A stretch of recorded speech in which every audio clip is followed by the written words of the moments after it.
그리고 시인하고 그 예수를 영접을 했기 때문에 그 이유 하나만으로 하나님 자녀의 신분과 권세가 회복되어진 것입니다. 그렇기 때문에 우리에게는 하나님이 우리 인생의 최고의 배경이 된 겁니다. 창조주 하나님이 우리 삶의 배경입니다. 그 하나님이 우리가 기도할 때마다 응답하시고 역사하십니다. 그래서 우리 삶 속에 그 어떤 문제도 문제가 될 수가 없습니다.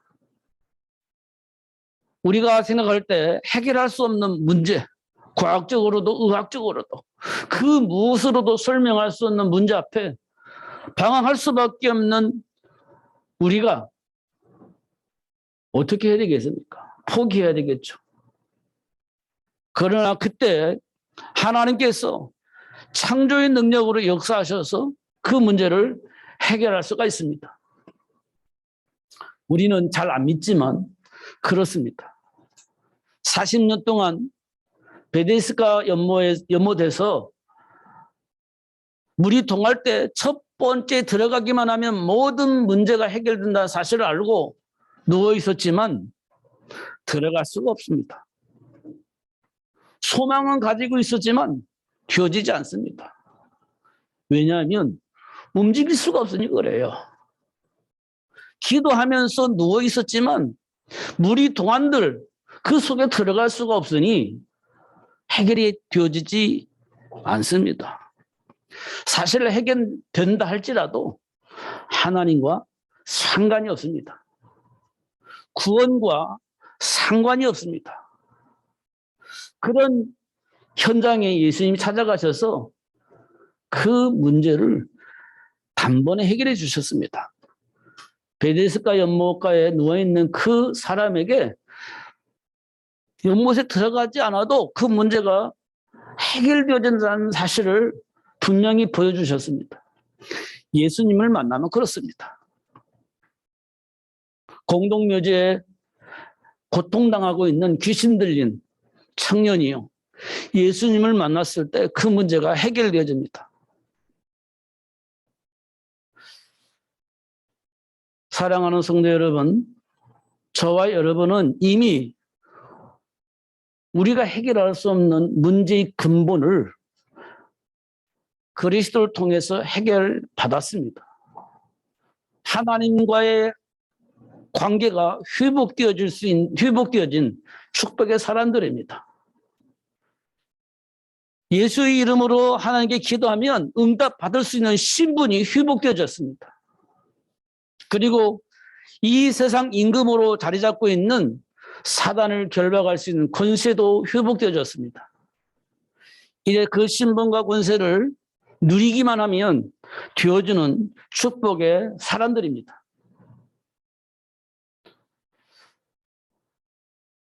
그 축복을 불신앙하게 만드는, 그 축복을 종교적으로 우습게 여기게 만드는 사단에게 속지만 안 하면 이제 준비된 축복을 마음껏 누리며 살 수 있습니다.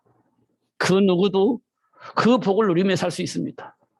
사람들이 말하는 그 말에 속을 필요가 없습니다. 사람들이 말하고 있는 합리적인 사고 속에서 하나님의 말씀을 왜곡하여서 불신케 만드는 그 사단에게 속을 필요가 없습니다. 하나님과의 관계 속에서 하나님이 준비한 축복을 누리기만 하면 되는 겁니다. 우리는 어떻든 세계 복음화를 향하여서 한 걸음 한 걸음 나가면 됩니다. 믿음이 좋냐 나쁘냐 그건 중요하지 않습니다. 하나님이 원하시는 그 길을 한 걸음 한 걸음 가면 되어집니다. 상황이 좋든 나쁘든 중요하지 않습니다. 내 주변의 사람들이 어떻든 그건 중요하지 않습니다. 하나님과 함께 한 걸음 한 걸음 가면 되어집니다. 시간이 얼마 걸리든 그건 중요하지 않습니다. 큰 역사인지 작은 역사인지 그건 중요하지 않습니다. 한 걸음 한 걸음 하나님과 동행하면 되어집니다.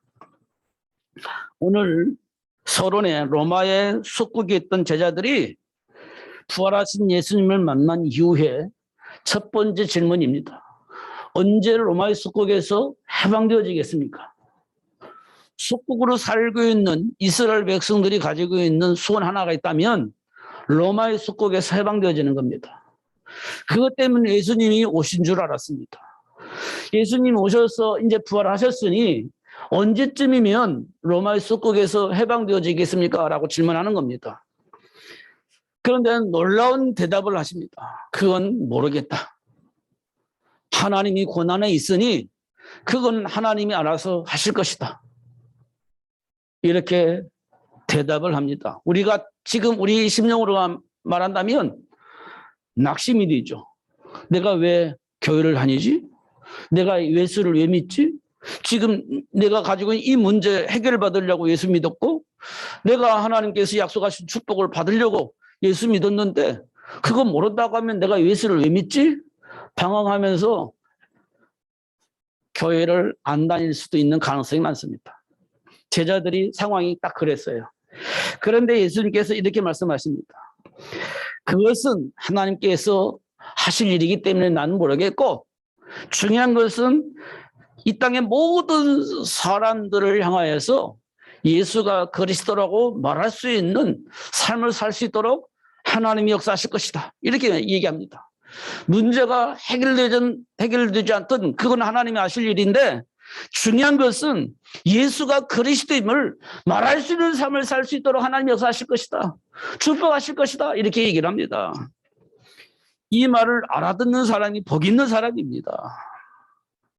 이 말을 알아듣지 못하면 오직 내게 있는 문제, 내가 원하는 삶을 살기 위해서 소원을 가지고 기도하며 살 겁니다. 그런데 그것은 모르겠다는 겁니다. 어떻든 예수가 그리스도임을 말하면 살 수 있도록 하나님이 역사하실 것이다. 땅 끝까지 이 복음이 증거될 수 있도록 하나님이 역사하실 것이다. 약속하신 말씀이 성취되어지게 하시는 하나님의 역사를 체험케 할 수 있도록 하나님이 역사하실 것이다. 이렇게 말씀을 하고 있습니다. 우리가 착하게 사는 것 당연한 겁니다. 윤리적으로 도덕적으로 흠이 없게 사는 것도 너무나 당연한 겁니다. 그러나 하나님과 함께하는 삶과는 조금은 차이가 있습니다. 윤리적으로 도덕적으로 흠이 없이 살아도 하나님을 거부하는 사람은 얼마나 많이 있습니다. 윤리적으로 도덕적으로 흠이 없는데 우상 숭배할 수밖에 없는 배경을 가지고 있는 사람이 이 세상에 너무 많습니다. 차고 넘칩니다. 그런데 놀라운 것은 우리가 이해할 수 없는 것은 윤리적으로 도덕적으로 흠이 없는데 예수 믿는 사람들이 있습니다. 윤리적으로 도덕적으로 사람들에게 지탄받아야 할 만한 사람들이 있는데 그 사람이 예수 믿고 구원을 받았습니다. 그래서 예수 믿는 사람들 가운데 문제 있는 사람들이 참 많아요.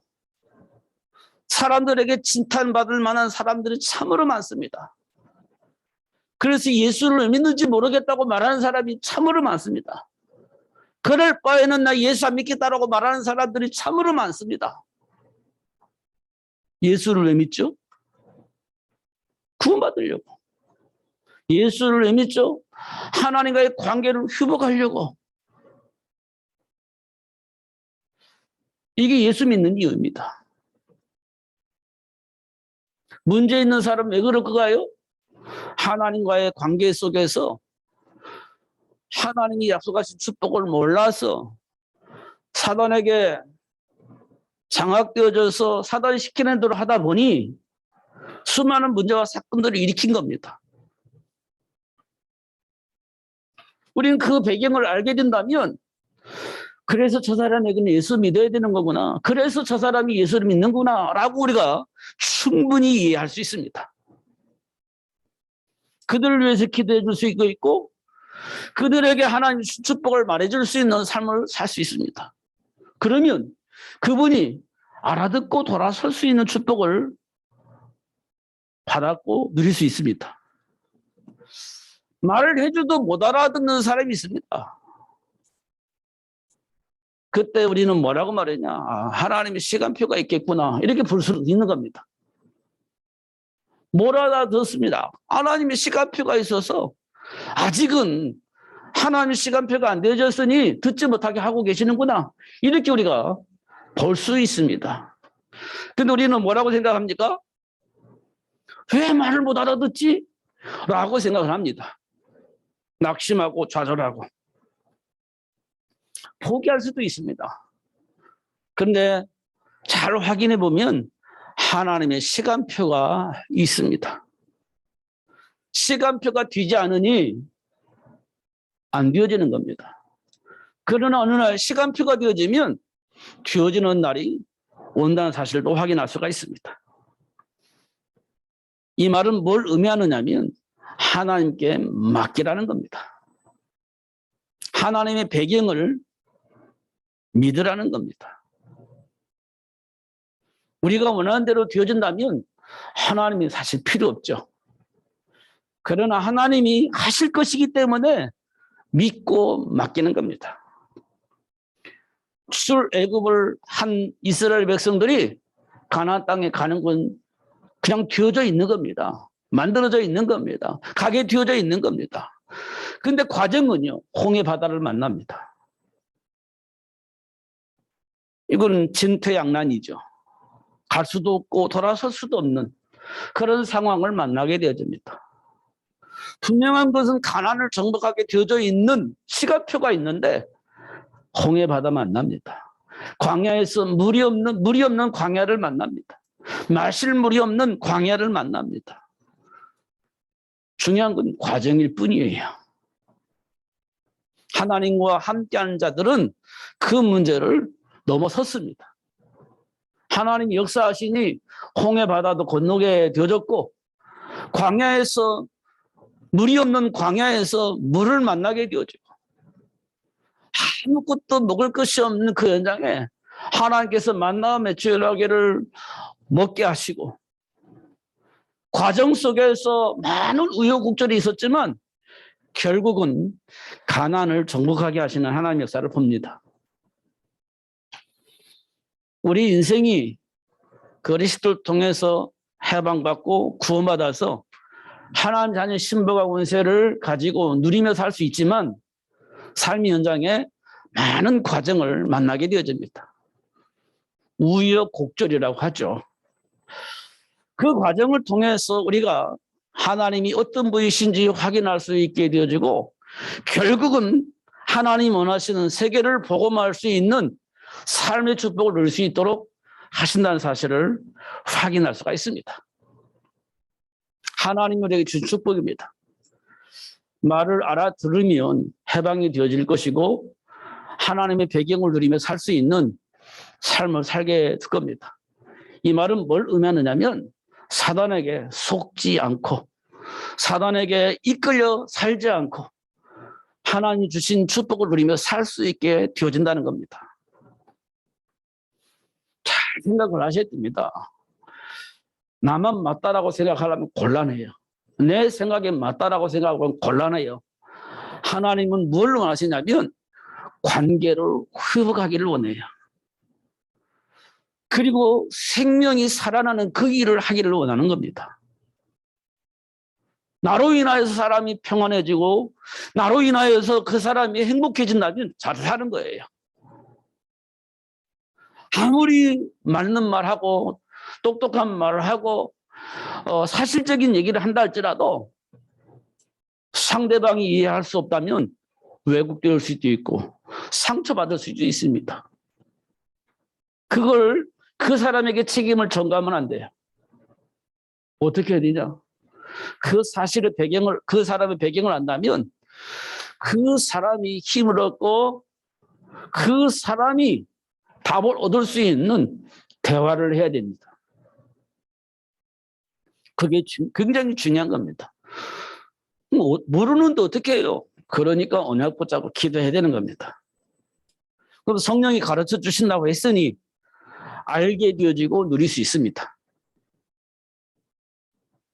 우리는 어떻든 사람의 마음에 행복해질 수 있는 삶을 살아갈 수 있다고 한다면 그 사람은 복 있는 사람입니다.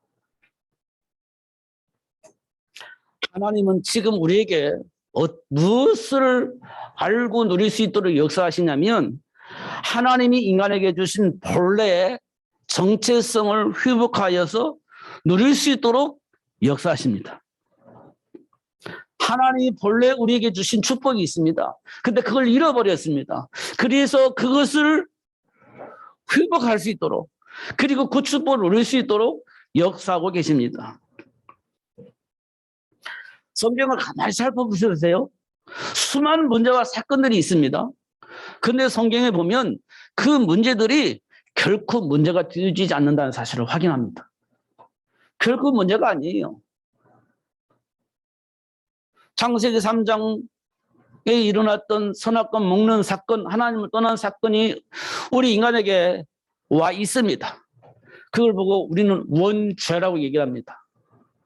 근본적인 문제라고 얘기를 합니다. 그 문제는 해결할 수 없는 문제라고 얘기를 합니다. 그래서 이 땅의 모든 사람이 저주 가운데 빠졌다라고 얘기를 합니다. 수많은 사람들 그 문제를 해결하기 위해서 우상도 숭배하고 그 문제를 해결하기 위해서 수많은 공부를 통해서 철학을 통해서 학문을 통해서 답을 찾으려고 수없이 노력을 해왔습니다. 그리고 이론적으로 논리적으로 답을 쓰는 사람들도 많이 있습니다. 그러나 하나님과의 관계를 회복할 수는 없습니다. 모든 사람이 저를 보며 하나님의 영광에 이를 수 없다고 얘기를 합니다. 그런 문제를 가지고 있는 겁니다. 이 세상 모든 사람들이. 근데 성경은 그 문제가 아니라는 거예요. 왜 그렇습니까? 그 문제를 통해서 우리 인간이 가지고 있는 문제의 배경을 알게 하시고 그 문제를 해결할 수 있는 답이 뭐냐? 하나님과의 관계를 회복하는 거라는 사실을 알려주는 문제지 문제가 아니라는 겁니다. 아담과 하와가 선악과 따 먹었을 때 하나님께서 찾아오셔서 그 문제를 해결해 줄 여자의 후손을 보내주시겠다 약속을 하십니다. 그 답을 주시기 위해서 찾아오셔요. 하나님이 찾아오셨냐? 그 답을 주시기 위해서. 그래서 하나님이 약속하신 축복을 누릴 수 있도록 하기 위해서 모든 걸 회복시켜 주시려고 찾아오신 겁니다. 근데 문제가 아니에요. 사실을 알 수 있는 축복의 시작이 되어지는 것입니다. 기근으로 말미암아서 아브라함이 하나님을 떠났을 때 문제로 보이죠.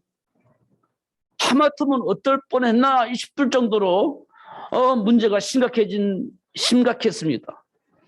근데 그 현장에 하나님이 찾아오십니다. 찾아오셔요. 그리고 그 문제의 배경과 해결책을 알려주십니다. 그리고 그 축복을 누릴 수 있도록 역사하셨죠. 이처럼 하나님은 우리 삶 속에 있는 문제와 사건 통해서 그 문제와 사건의 배경을 알게 하시고 해결책이 무엇인지 알 수 있도록 하시는 것을 확인할 수 있습니다. 그렇기 때문에 하나님 자녀에게 오는 문제는 문제가 아닙니다. 증인이 될 수 있는 축복의 발판으로 하나님이 주셨다는 사실을 확인할 수 있습니다. 결국 우리에게는 가장 중요한 것은 하나님과 함께하는 삶입니다. 하나님과 함께하는 삶을 위해서는 우리에게 반드시 필요합니다. 결코 필요합니다. 절대 놓쳐서는 안 되는 것이 있습니다. 사단의 일을 멸하신, 그리고 하나님과의 관계를 회복할 수 있도록 축복하시는 여자의 후손입니다. 이걸 절대로 우리가 놓치면 안 돼요. 여자의 후손. 그걸 우리는 그리스도라 얘기합니다. 그리스도를 놓치면 하나님이 주신 축복을 결코 누릴 수가 없습니다. 왜냐하면 예수님이 이 땅에 오신 이유는 사단의 일을 멸하시고 해방시켜 주셔서 하나님과의 관계를 회복시켜 그 축복을 누릴 수 있도록 하시려고 오셨는데 그분을 모른다면 우리가 그 복을 누릴 수가 없는 거죠. 그 사도 바울은 그리고 이 그리스도를 아는 것이 최고의 지식이다. 이 그리스도를 놓칠 수 있다 한다면 그 어떤 그 무엇을 뭐 때문에 이걸 놓친다 한다면 그 무엇이라 할지라도 버리고 그리스도를 찾겠다 그렇게 얘기를 한 겁니다. 이건 우리에게 매우 중요한 일입니다. 중요한 것은 예수님이 세상 끝날까지 우리와 항상 함께 하시겠다고 약속하셨어요. 그러니 우리는 망할 수가 없습니다. 망할 자격이 없는 겁니다. 하나님 우리를 안 떠나니 사단이 우리를 이길 수도 없고 하나님 우리를 안 떠나니 망할 자격이 없는 거죠. 이걸 아는 것이 우리에게 굉장히 중요합니다. 예수님께서 베드로가 주는 그리스도시요 살아계신 하나님의 아들이십니다라고 했을 때 굉장히 중요한 말씀을 하셨어요. 음부의 권세가 결코 이길 수 없다. 이렇게 얘기를 했습니다. 그렇습니다. 그리스도를 알면 음부의 권세가 결코 우리를 이겨먹을 수가 없습니다. 이게 우리에게 주어진 축복이에요. 이 축복을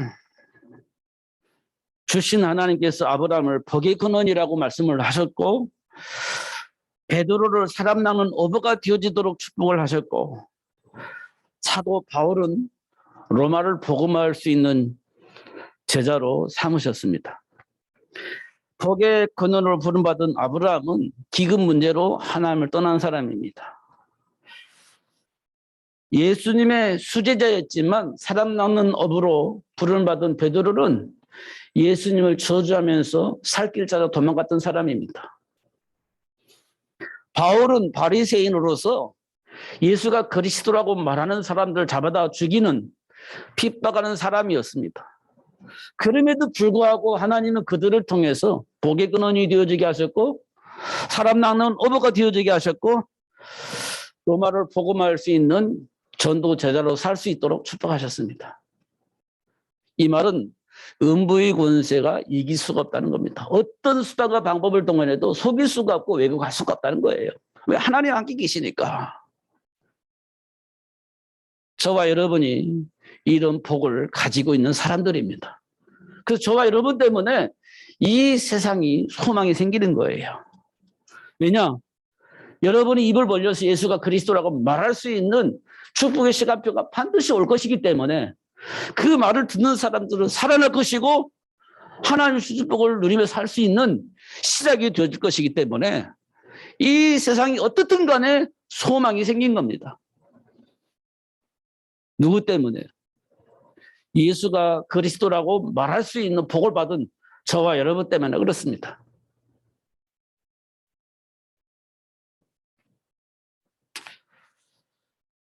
하나님은 세계를 복음할 수 있도록 역사하시는 가운데 세계를 복음할 수 있는 렘넌트를 준비해 놓으셨어요. 오늘 본문에 그래요.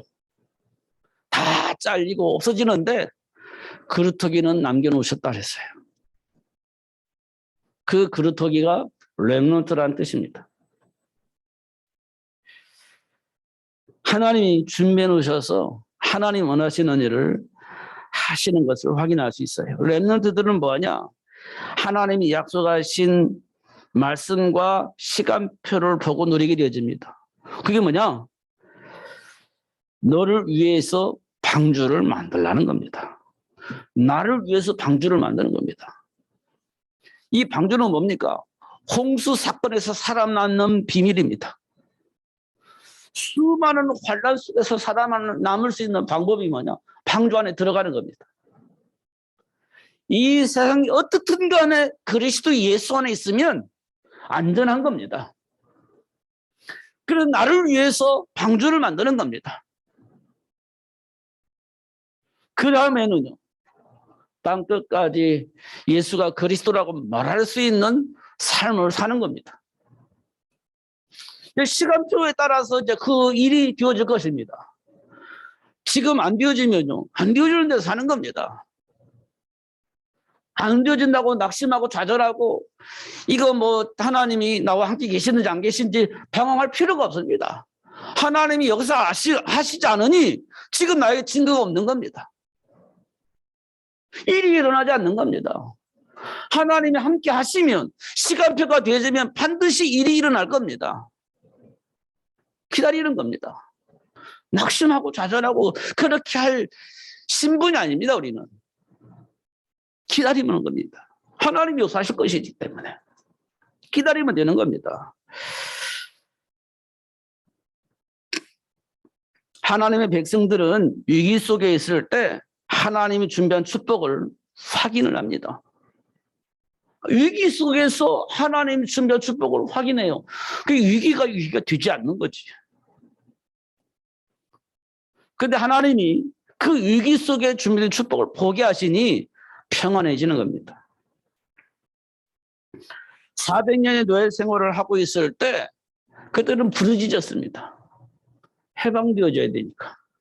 근데 응답을 안 하세요. 얼마나 답답하겠습니까? 부르짖습니다. 밤낮 부르짖습니다. 노예 생활에서 해방시켜달라고. 밤낮 부르짖습니다.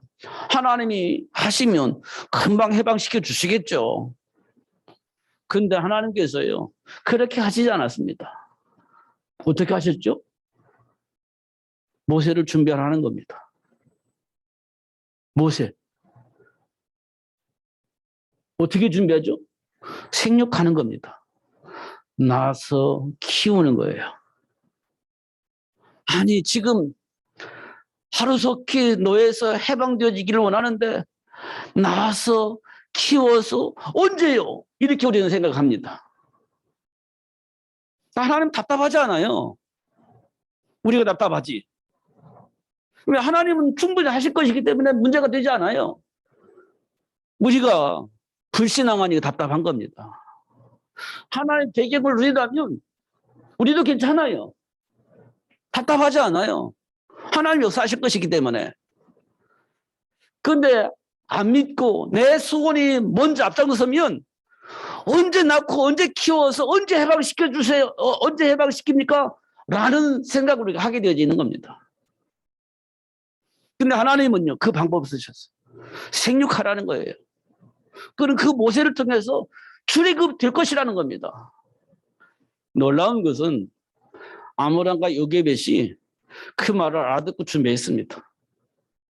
결국 모세가 80세 되었을 때 모세를 통해서 출애굽이 되어집니다.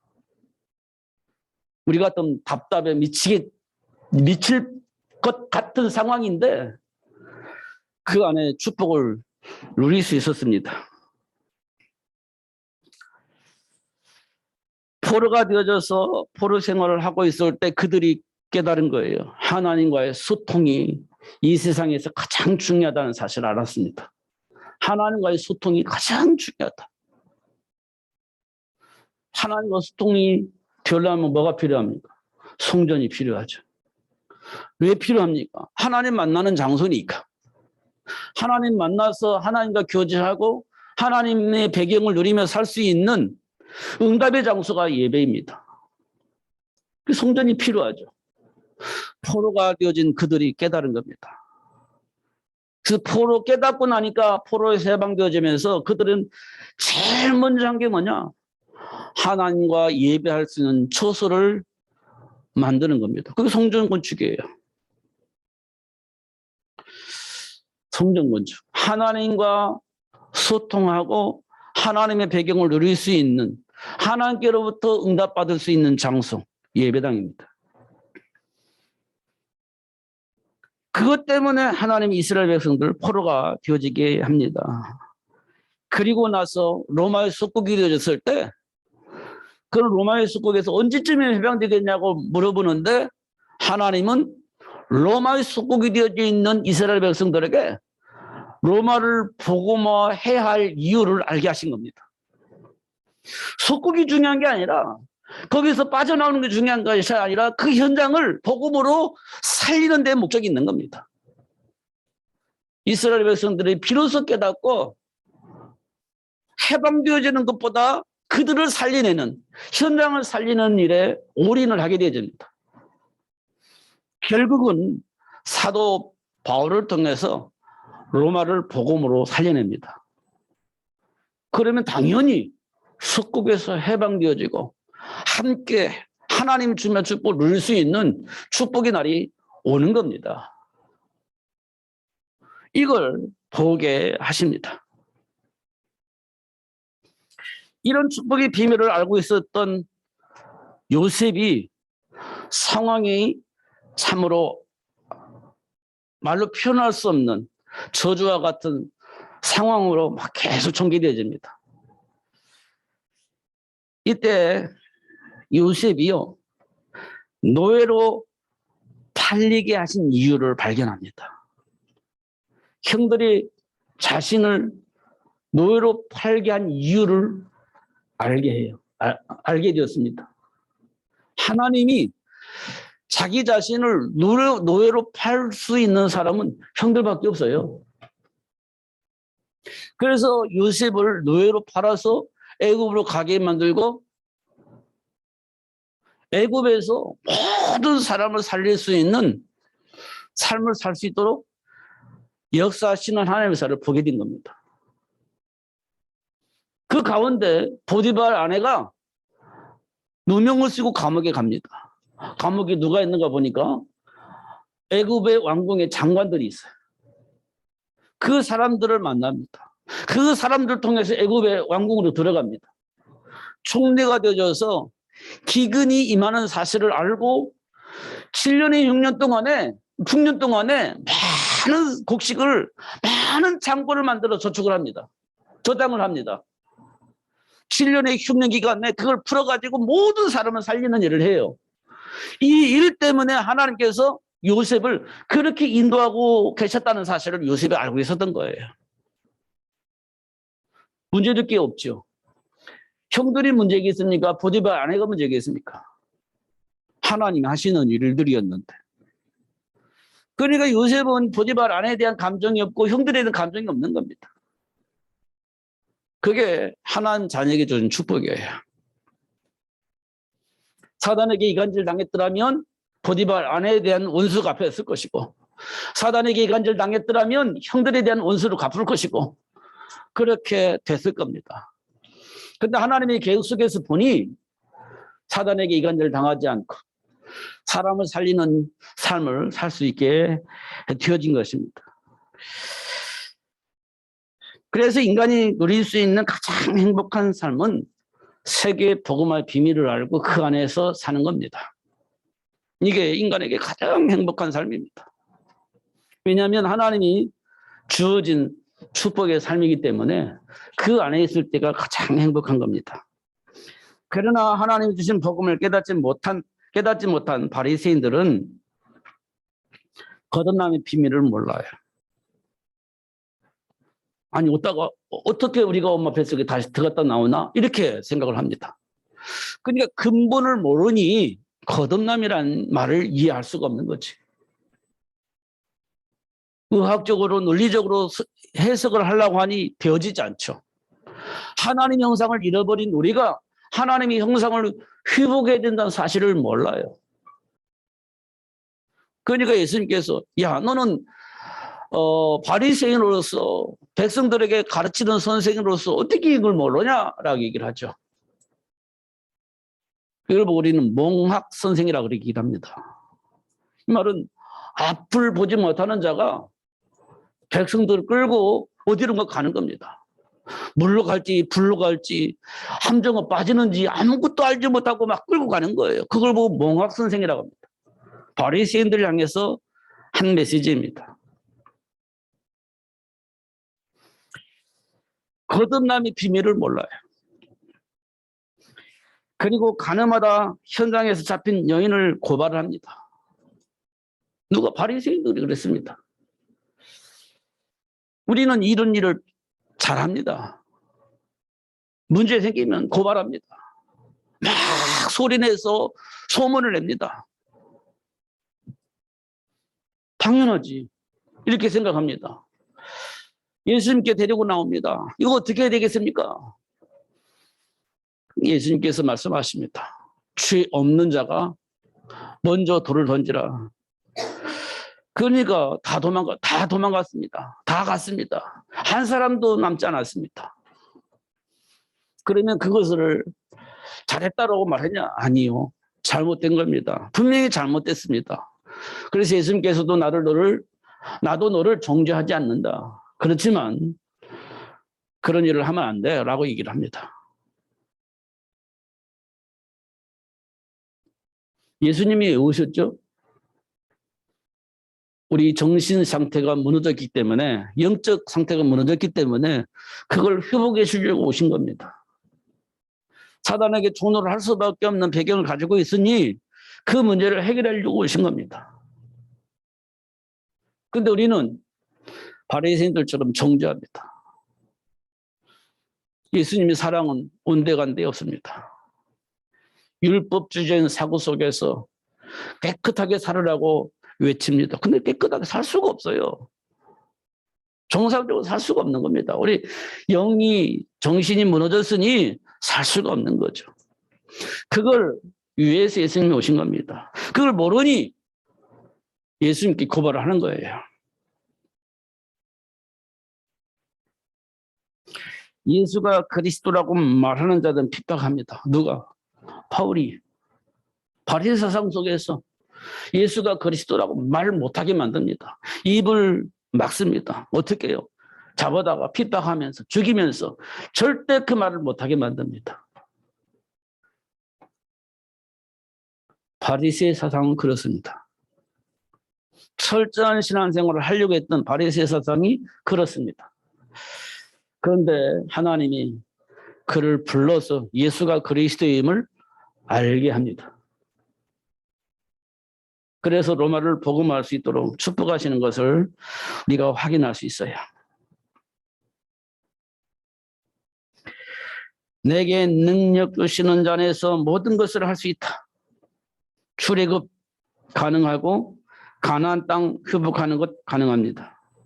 하나님이 하시니 그게 가능한 겁니다. 하나님이 안 하시면 불가능한 일이에요. 절대 가능하지 않습니다.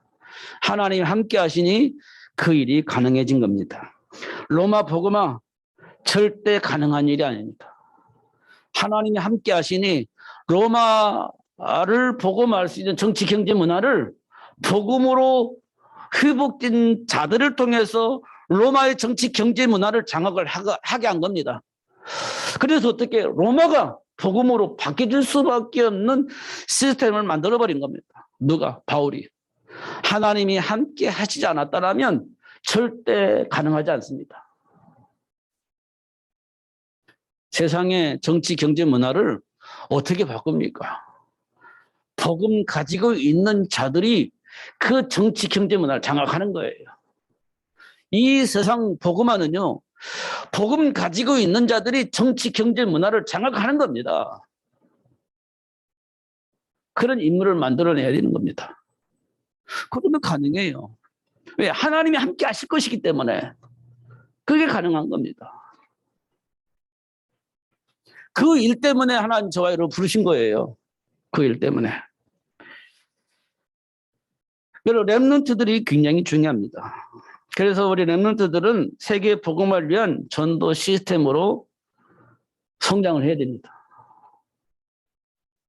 세상 문화에 흔들릴 필요가 없습니다. 지금 이 시대가 그런 시대입니다. 시대를 보시고 하나님 나라를 왜 부르셨는지, 내가 뭘 준비해야 되는지를 잘 생각하셔야 됩니다. 그럼 우리가 가는 현장이 현장 복음화의 현장이에요. 복음화할 수 있는 현장, 하나님께로부터 보냄을 받은 현장, 그 현장을 살려내는 겁니다. 그 현장부터 살려내는 거예요.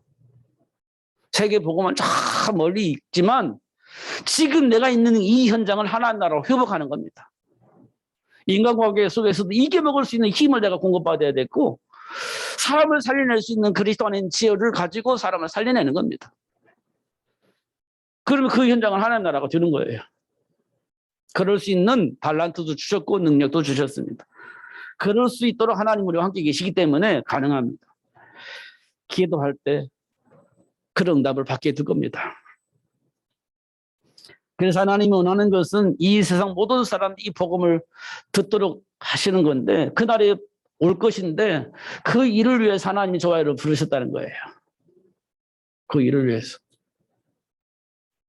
속지 마시기 바랍니다. 감정에 속지 마시고, 체질 때문에 속지 마시고, 환경 때문에 속지 마시고, 하나님의 배경을 누리면서 승리하시는 여러분들 되기를 예수님의 이름으로 축복합니다. 기도하겠습니다. 살아계신 하나님 아버지 감사합니다. 오늘도 최고의 복을 주셔서 감사합니다. 알게 해주셔서 감사합니다. 누리며 살 수 있도록 성령으로 충만하게 하여 주옵소서. 예수 그리스도 이름으로 기도하옵나이다. 아멘.